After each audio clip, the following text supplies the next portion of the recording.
జై శ్రీమన్నారాయణ. ఈరోజు మనం ధర్మపదం గ్రంథంలోని చాప్టర్ 5 విభాగం 185. కైలాసములో పరమశివుడు భవానీ అడుగగా చెప్తున్నాడు ధర్మములు. భవానీ మాత అడుగుతుంది, ప్రశ్నలు చెప్తున్నాడు శివుడు అని చెప్తున్నాడు నారదుల వారు భీష్ముల వారికి చెప్తున్నాడు. భీష్ముల వారు అడగగా ధర్మరాజుకు అని ఈ విషయాలు చెప్తున్నాడు రాజు అయినటువంటి జనమేజయుల వారికి వైశంపాయన ఋషి. పార్వతీమాత అడుగుతుంది శివుణ్ణి, పరమశివ స్వప్నము అంటే ఏమిటి అన్నది. గౌరీ, స్వప్నము అంటే మనుష్యులు నిద్రపోతున్నప్పుడు వారి మనస్సు చేసే వికారములు, చేష్టలు. కొన్ని స్వప్నాలలో మనకు అంటే మానవులకు వారికి ముందుగా రాబోయే మంచి చెడ కూడా తెలుస్తుంది. చాలామందికి అయితే ఆ మనుషులు నిద్రపోతున్నప్పుడు వారి మనసులో నిలిచి ఉన్నటువంటి విషయాలు లేదా సమస్యలు వారికి కలలుగా వస్తూ ఉంటాయి. మరికొన్నిసార్లు అయితే వారికి రాబోయే సమస్యలు కూడా కలలుగా రావచ్చు. అయితే భవానీ పగటిపూట వచ్చే కళలు మాత్రము ఫలించవు. భవానీ మానవుని కర్మలపైన అంటే కష్టసుఖాలపైన కూడా దైవము ఎట్టి పాత్ర వహించదు. దైవానికి ఎట్టి ఉత్సాహము లేదు. కానీ నరుడు చేసే పనులకు తగిన ఫలితాన్ని దైవం ఇస్తుంది. ఎలాగైతే రైతు పంట వేస్తాడో అతనికి పంట వస్తుంది, అలాగనే మానవుడు పని చేస్తే ఆ పనులకు అంటే అతను చేసే చర్యలకు ఫలితం ఉంటుంది దేవుడి వల్ల. ఏమి జరగాలన్నా సరే మానవ ప్రయత్నము ఉండాలి. ఆ తర్వాతనే దైవ ఫలించుట లేదా ఫలించకపోవుట జరుగుతుంది. పరమశివ స్త్రీ గర్భములో జీవుడు ఎలా ప్రవేశించి గర్భము తాలుస్తుంది స్త్రీ, జననము ఎట్లా అని అడిగింది అమ్మ. భవానీ స్త్రీ పురుష సంభోగము వల్ల పురుషుని వీర్యము, స్త్రీ శోణితము కలయిక వల్ల ఆ పైన దైవకృప వల్ల పిండము స్త్రీ గర్భంలో ఏర్పడును. ఆ పిండానికి జీవము ఉండును. అయితే ఆ పిండం అహంకారానికి లోనై జీవుడిగా జన్మిస్తాడు. బహు కష్టాలు కూడా అతడు అనుభవిస్తాడు. నేను అనే భావన ఆ జీవుడికి ఉండటం వల్ల అధర్మములు చేసి అతడు మరలా జన్మలు ఎత్తుతూ జనన మరణ చక్రంలో పడి పరిభ్రమిస్తూ ఉంటాడు. మహేష, మానవుడు పాపములు కానీ పుణ్యములు కానీ చేయడానికి కారణం ఏమిటి చెప్పరా అడిగింది పార్వతీమాత. శంకరి, ఇందు ఒక దైవ రహస్యము ఉన్నది, చెప్పేదను వినుము. పూర్వకాలములో జన్మించిన వారికి వారి గత జన్మల వాసన తెలిసేది. గత జన్మలో ఏం జరిగిందో కూడా వాళ్ళకి తెలిసి ఉండేది. అలా వారికి గత జన్మల సంగతులు తెలియటం వల్ల నేను గత జన్మలో ఫలానా పాపములు చేసి ఈ జన్మలో ఇట్లాంటి జన్మ పొంది తిని కనుక ఈ జన్మలో నేను మళ్ళా అట్లాంటి పాపములు చేయను అంటూ పుణ్యకార్యములు, ధర్మజీవనము, సత్యజీవనము, అహింసతో జీవనము గడిపేవాడు. అలా గడపడం వల్ల అతడు మరణానంతరము స్వర్గానికి నేరుగా వెళ్ళిపోయేవాడు.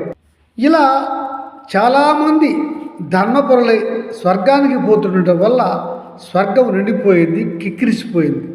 ఇది దేవతల వల్ల తెలుసుకున్న బ్రహ్మదేవుడు తాను సృష్టిస్తున్న జీవులకు గత జన్మ స్మృతి లేకుండా చేశాడు. అందువల్ల మానవులు జన్మించినాక గత జన్మ స్థుతి లేకపోవడం వల్ల అహంకారంతో పాపాలు చేస్తున్నారు.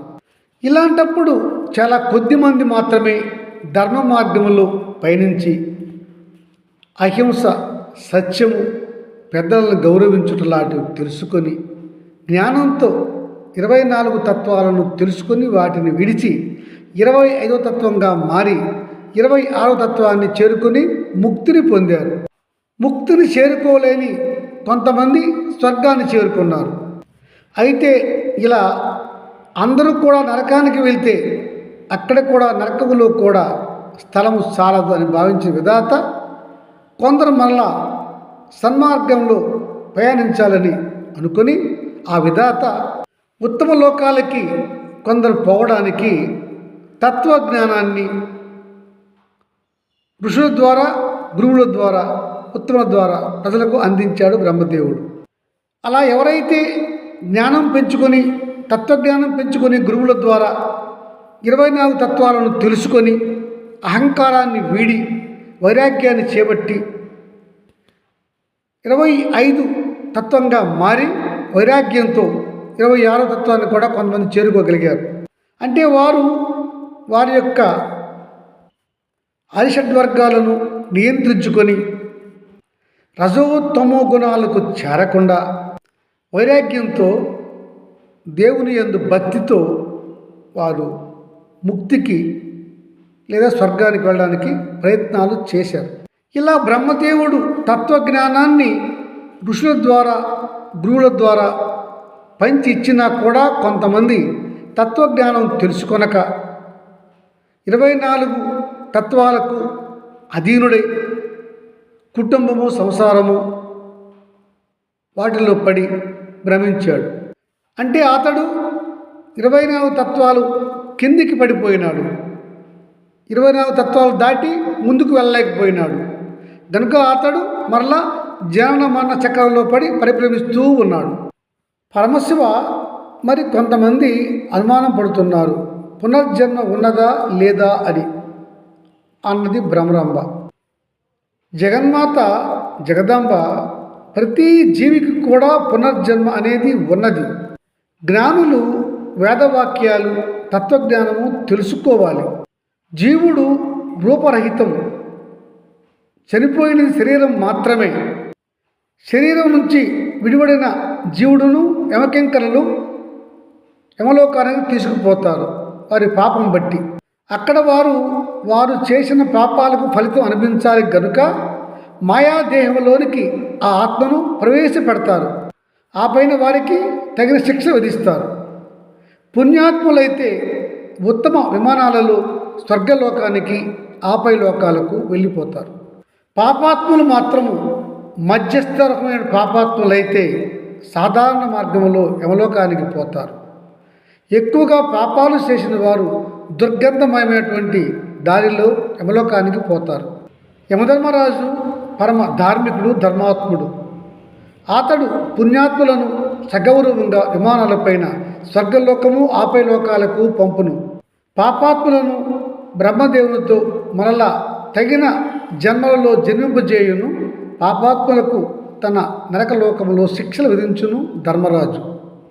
అతడే యమధర్మరాజు. అనగా అంబ అంటున్నారు, పరమేశ్వర, యమధర్మరాజు పాపులకు ఎట్టి శిక్షలు ఎలా విధిస్తాడు చెప్పరా అడిగింది అమ్మ. ఓ శర్వాణి, ఈ భూమికి అధో భాగములో 5 నరకములు ఉన్నవి. అవి రౌరవం, మహారౌరవం, కంటకారణ్యం, అగ్నిగుండం, ఏరియా కష్టం అనేవి 5 లోకాలు. ఇవి నరకలోకాలు. పాపాలు చేసిన జీవుడు మాయా శరీరంలో ప్రవేశించి అక్కడ తగిన శిక్షలు యమధర్మరాజు నిర్ణయించగా వారు అనుభవిస్తారు. ఆ పాపుల యొక్క పాపాలు తరిగిపోయే వరకు వారిని కాల్చుట, నరుకుట, కోయుట, చిత్రహింసలు చేయుట లాంటివి చేస్తూ ఉంటారు. కొందరిని అగ్నిగుండంలో వేయుట, కొందరిని పురుగుల కొబ్బటిలో వేయుట, కొందరిని అశుద్ధములో వేయుట, కొందరిని చీము రక్తంలో వేయుట, కొందరికి అవయవాలు తుంచివేయుట, ఇలాంటి కఠిన శిక్షలు పాపాత్ములకు వారి పాపాలను బట్టి నిర్ణయిస్తూ ఉంటాడు యమధర్మరాజు. ఆ తరువాత ఆయన బ్రహ్మదేవునితో వారికి మరజన్మలు కలుగజేస్తాడు. ఆ జన్మల్లో వారు పురుగులుగా, కుక్కలుగా, నక్కలుగా, పక్షులుగా, కీటకాలుగా, తిబులుగా జన్మిస్తూ ఉంటారు. పరమేశ్వర, పాపములు అంటే ఎట్లాంటివి ఒకసారి చెప్పండి అని అన్నది అంబ.